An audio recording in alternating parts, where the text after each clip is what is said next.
The Pokemon market is breaking every record, and honestly, a slowdown just feels like it's expected at this point, but why hasn't it happened yet? At this stage, it honestly just feels like a market correction isn't something that's needed.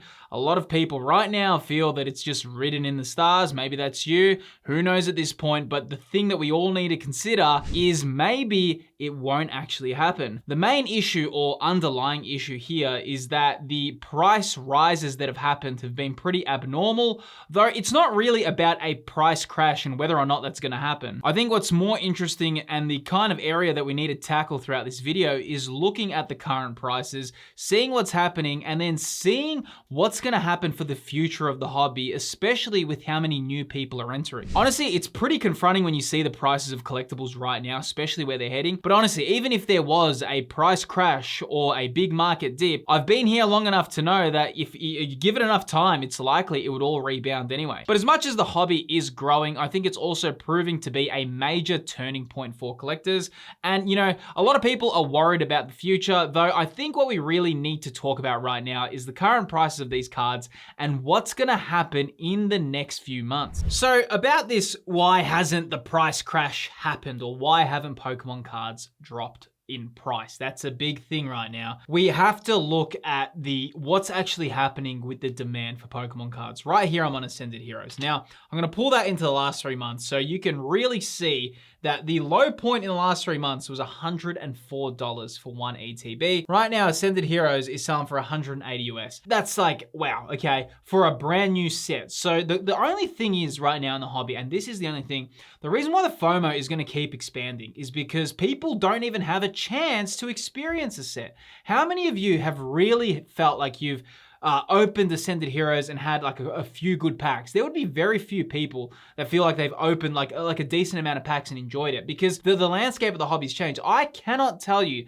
the last time for myself I opened more than like 30 or 40 packs. It's been such a long time, because every time I do it, I do have that feeling like, oh, if I really want these singles, man, I should be buying it. And I hate that like that thought comes up, but it's really true, man. Like the way the hobby has gone right now, I don't know how many people, like I'd love to know your comments. Are you really opening packs like you used to? Or if you were collecting maybe say Sword and Shield era days, are you opening packs like that? Like I remember Crown Zenith and Pokemon 151, I actually think that I opened maybe over 200 packs of Crown Zenith. And especially like younger generations, if they want Ascended Heroes, their parents would probably be very unlikely to be buying them an ETB right now. So when they get older, like they'll want to experience it too. How is it going to drop? There's so many questions on this market right now, and I just don't see it coming down for a very long time. Moving on to Terastal Festival. Now, this is probably one of the only booster boxes in the market that I'd say is actually an awesome price, especially if you wanted to rip open some products.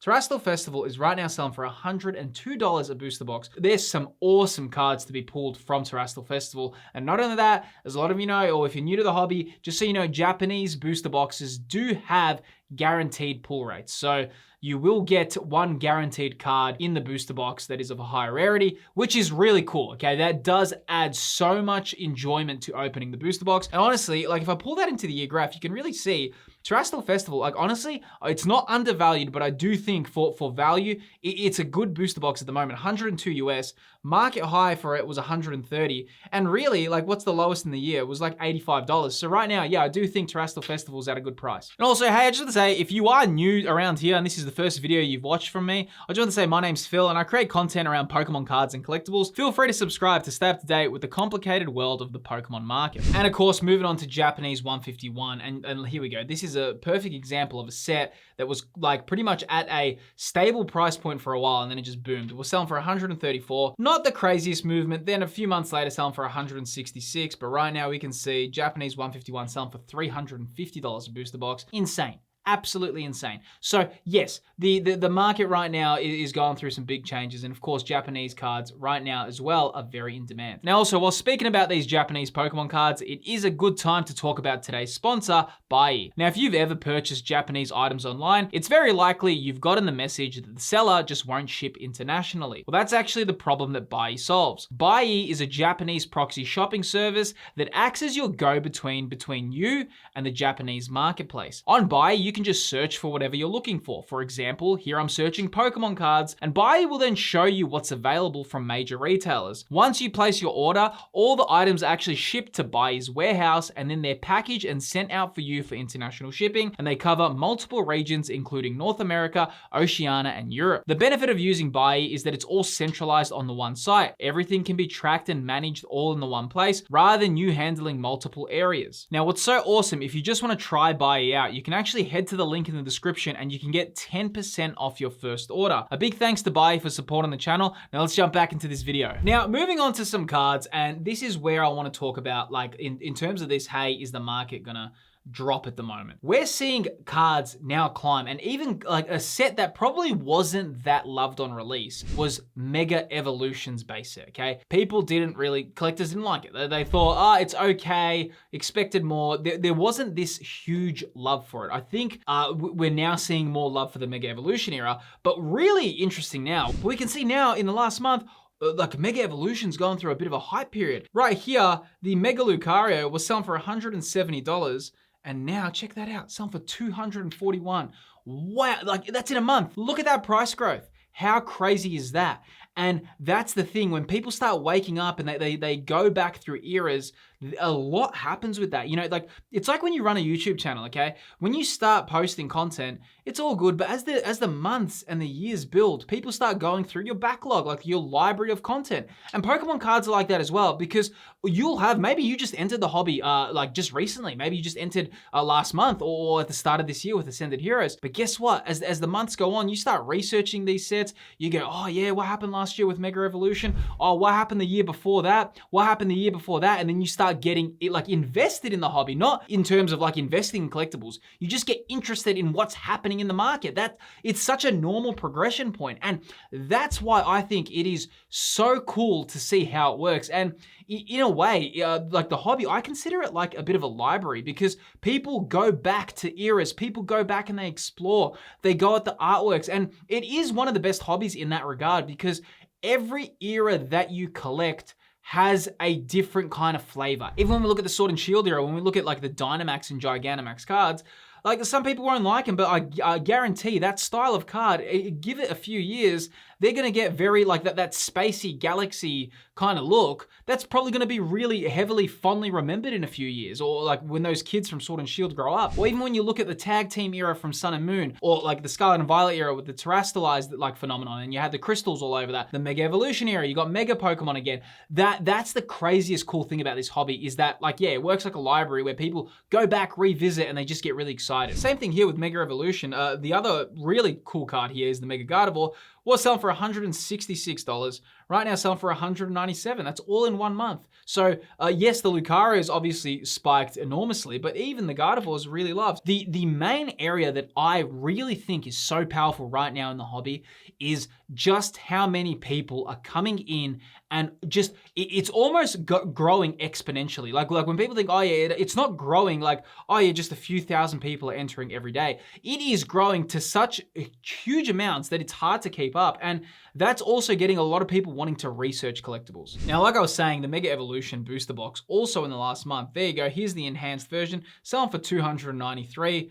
Right now selling for $315. So no crazy movements, but if I pull that into the 6 months, you can see the low point for this booster box was $222. So definitely some growth there. But you know what's interesting now? Now that we have the Mega Lucario growing and the Mega Gardevoir, that all then trickles down to the booster boxes. Then the booster boxes start climbing as soon as the singles start getting like new price heights. Will the Mega Lucario maintain? Will it become super iconic?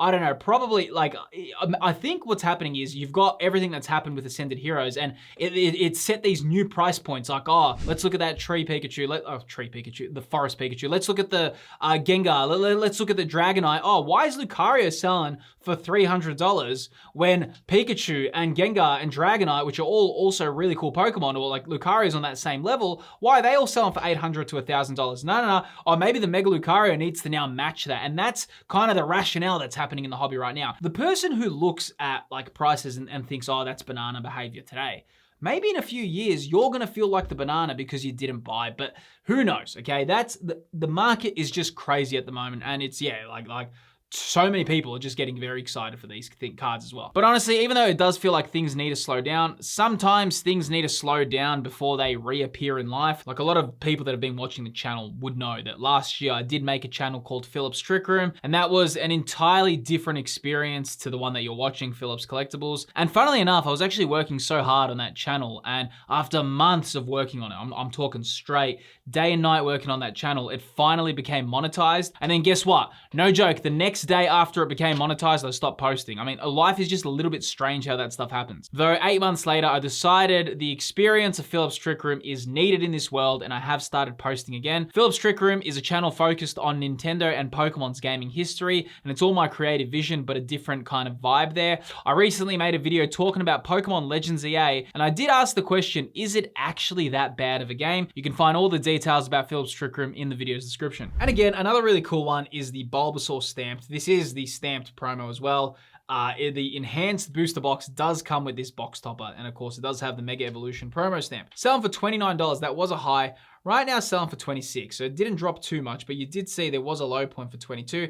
This in particular, this promo hasn't had much movement, but I do think the box topper promos to me are really cool, though I also think that they're going to be pretty common as well, maybe in the long term, because they're pretty much gifted in every booster box.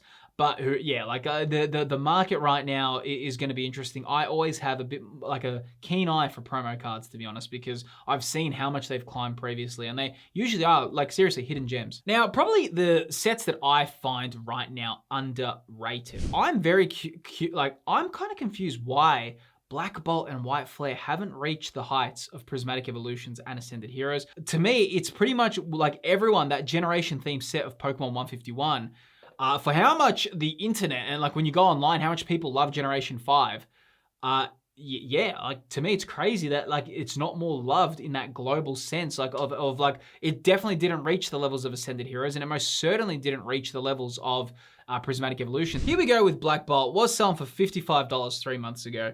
The booster bundle is currently selling for $70. If I pull that into the 6 months, you can see the low point in the last 6 months was 47. And yeah, like I said, right now selling for 73. Definitely expensive. When you look at Ascended Heroes, it is a bit more expensive than that. But I do think that, like I said, yeah, Black Bolt, White Flare to me, definitely really cool sets at the moment. The same thing when I'm looking at White Flare, was selling 3 months ago for 50 US. Right now selling for $66. So hasn't had crazy growth like other sets, but that's good. These are good sets, especially like, I guess if you do want to open packs, these are a little bit more price friendly and in the current market. That I probably should clarify that. They're not cheap booster bundles, okay? But they are, if you did want to open packs, it's probably better to spend like 65 rather than like what Ascended Heroes is selling for right now, or Prismatic Evolutions and booster bundles. So it is interesting that the hobby has gotten so much more fans lately and all these people doing it. And yeah, the big thing that I'm interested in is how has your opening or Pokemon opening experience changed since like these new price rises in the hobby. But there's a lot of changes happening with Pokemon cards right now, though an important question that has come up is about actually selling your Pokemon cards and when the right time to sell is. Now this is really unique because a lot of people do ask me, hey Phil, when is the actual right time to sell? Well, believe it or not, there's a very clear answer to that question, and that's explained in this video on screen here. In this video on screen, I go very deep into the discussion of when is the right time to sell. If you enjoyed this video, click the video that's appearing on screen. You can learn about it there. Really appreciate you watching, and I'll see you on the next video.